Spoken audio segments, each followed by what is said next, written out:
Halo guys, dalam hitungan ketiga, klik tombol subscribe. 1, 2, 3, subscribe. Terima kasih. Assalamualaikum warahmatullahi wabarakatuh. Perkenalkan, nama saya Muhammad Zaki Dilian Nugroho, kelas Syariah B dari Institut Perguruan Tinggi Ilmu Al-Quran Jakarta. Di sini saya akan menjelaskan sedikit tentang conditional sentence. Mari sama-sama kita lihat slide-nya.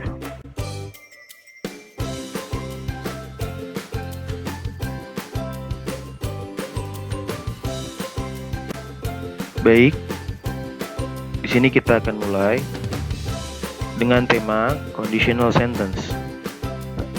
Apa itu conditional sentence? Nanti kita akan jabarkan bersama-sama. Di sini yang membuat Muhammad Zaki Dilian Nugroho. Here starts the lesson.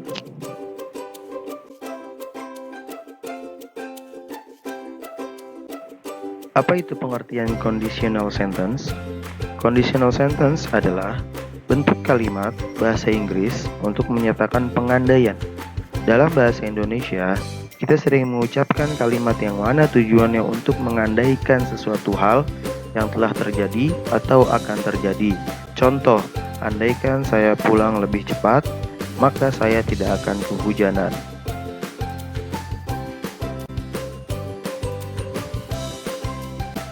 Next, contoh yang kedua adalah, andai saya belajar lebih giat, maka saya bisa masuk universitas yang saya inginkan. Kondisi-kondisi tersebut juga diatur penulisannya secara khusus dalam bahasa Inggris yang disebut dengan conditional sentence atau kalimat pengandaian.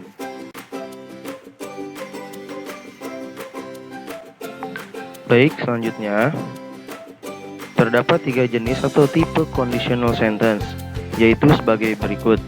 Tipe 1, hypothetical conditionals. Fungsinya adalah mendeskripsikan situasi pengandaian yang mana situasinya hanya ada di imajinasi kita saja, tidak nyata. Klausa if ditemani oleh kalimat simple past. Selanjutnya, rumus conditional sentence yaitu if plus subject plus where atau verb 2 plus o. Yang kedua, subject plus was plus base verb plus o. Oke, selanjutnya terdapat 3 jenis atau tipe conditional sentence, yaitu sebagai berikut.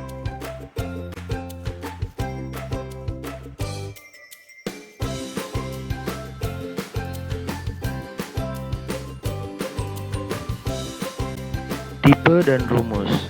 Tipe 1, hypothetical conditional sentence. Rumusnya adalah if plus subject plus where atau verb to plus o.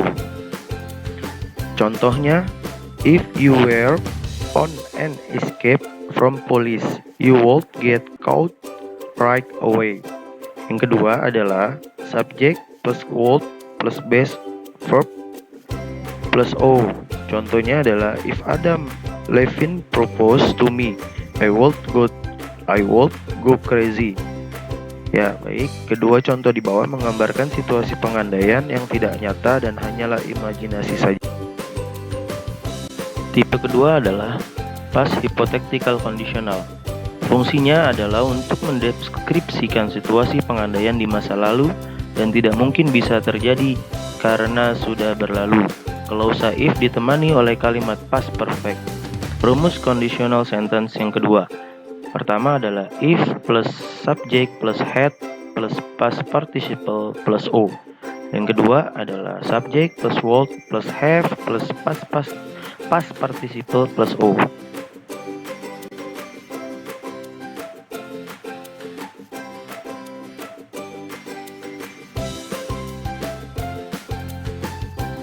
Tipe kedua, past hypothetical conditional.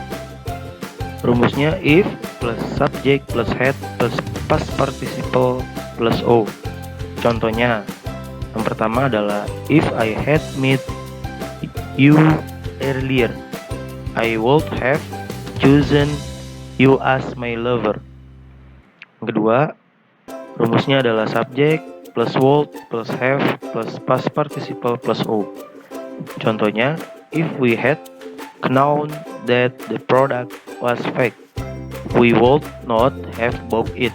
Kedua contoh di atas menggambarkan situasi nyata yang telah terjadi di masa lalu dan tidak mungkin dapat diubah.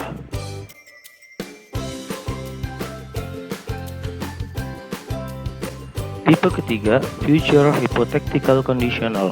Fungsinya adalah mendeskripsikan prediksi tentang apa yang akan terjadi di masa depan.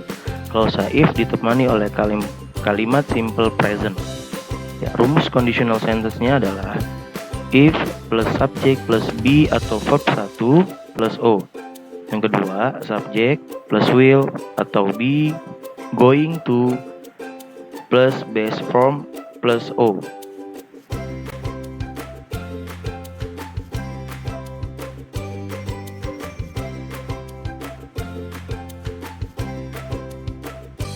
Contoh tipe ketiga, future hypothetical conditional.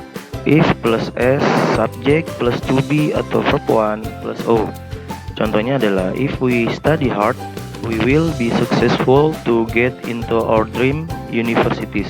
Yang kedua adalah subject plus will atau to be, going to plus base form plus o. Contohnya adalah if tomorrow does not rain, I am not going to use my car. Kedua contoh di atas menggambarkan situasi nyata yang mungkin terjadi di masa depan atau prediksi.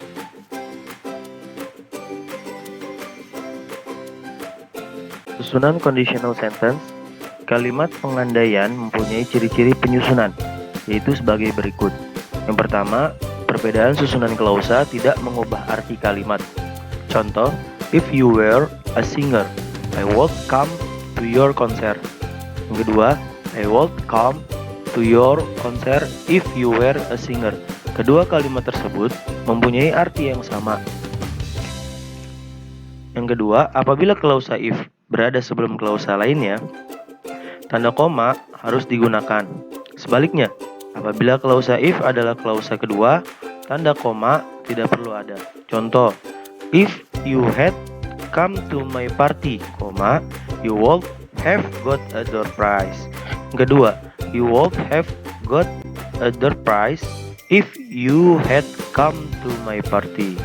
Sekian penjelasan dari saya. Demikianlah penjelasan singkat mengenai conditional sentence. Apabila kita bisa mengerti dengan baik fungsi dan formula dari setiap jenisnya, pemakaiannya dalam percakapan sehari-hari juga akan lebih mudah. Future conditional dan hypothetical conditional. Kedua jenis conditional sentence ini kadang sulit untuk dibedakan. Berikut hal yang perlu diingat untuk bisa membedakannya. Yang pertama, future conditional. Jenis ini membicarakan mengenai situasi yang mungkin terjadi dan prediksi atas apa yang terjadi akibat situasi tersebut di masa depan. Contoh, if the president candidates are both unqualified in the next election, I am not going to use my vote. Kejadian tersebut mungkin terjadi di masa depan melihat situasi politik negara saat ini. Hypothetical conditional.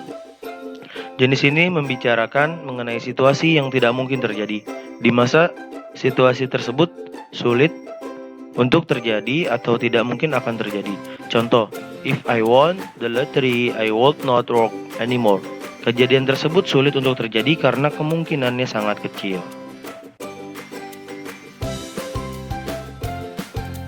Baik kawan-kawan, thanks for watching. Sekian video dari saya. Terima kasih sudah menonton video singkat ini mengenai penjelasan conditional sentence. Video ini untuk memenuhi syarat dan ketentuan tugas bahasa Inggris semata. Jadi, saya mohon maaf apabila ada keterangan dari saya yang salah atau kurang berkenan. Assalamualaikum warahmatullahi wabarakatuh.